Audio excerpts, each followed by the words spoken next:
but we have to kill the beast. If we don't kill the beast, then the beast is going to keep coming back. It's going to keep regenerating, and it's going to, you know what I mean? So we have to kill it. And the one way to kill it is to essentially address this mass scale fraud, which is birth certificate fraud, as well as the simple fact that the rules of civil procedure do not apply to I, the living man, or living woman, depending on if you're a man or woman.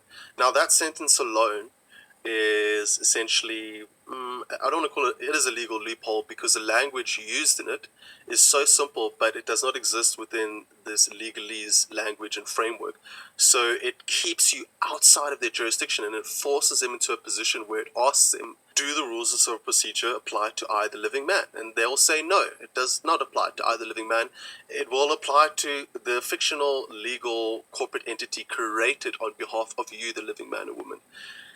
And I'm going to have Chris on the show because he's going to explain to us in pure detail the success he's had in Canadian courts and some of the developments that have taken place worldwide.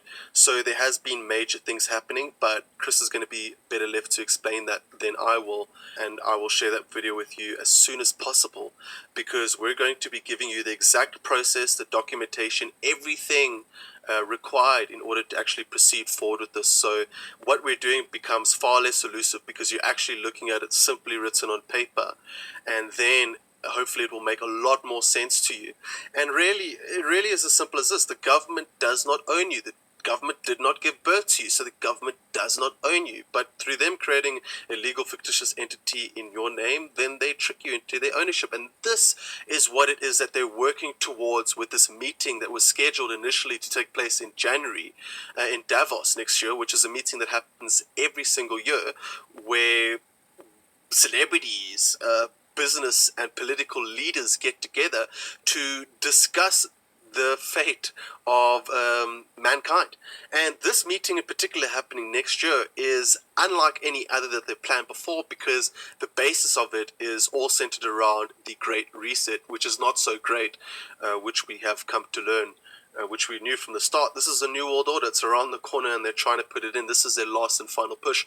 Just how we're pushing to get everyone aware of what it is that we're speaking about, getting everyone on our application in order to show their support and connect in their local community so that they can actually be easily and properly directed towards mass court proceedings. And remember, when I say court proceedings, I'm not referring to private court proceedings. Private court proceedings take place within government jurisdiction. Public court proceedings take place outside of government jurisdiction, and it's public because those courts belong to us, the people.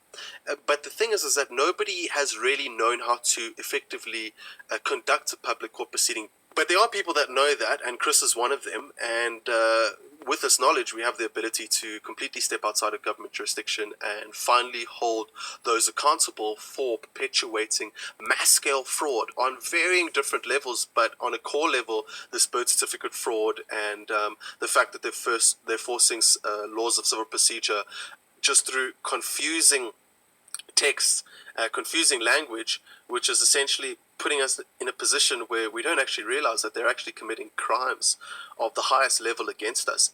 The thing is that nobody's actually addressed that on a large enough, big enough level. So that's why we plan for these public court proceedings. And for those of you that's saying talk, well, first of all, you're talking on a comment section of a YouTube video. I don't see you doing anything, getting off your ass and doing anything to help anybody. Second of all, we cannot hold these public court proceedings until we've got a large enough amount of people ready to support them. And we have been doing stuff even without the number of supports, as Chris will come on and educate you with in regards to the developments and progress that have taken place on his behalf. And you're going to be very excited to hear about that, because as I said, it's going to make this whole procedure we're proposing crystal clear with documentation and everything.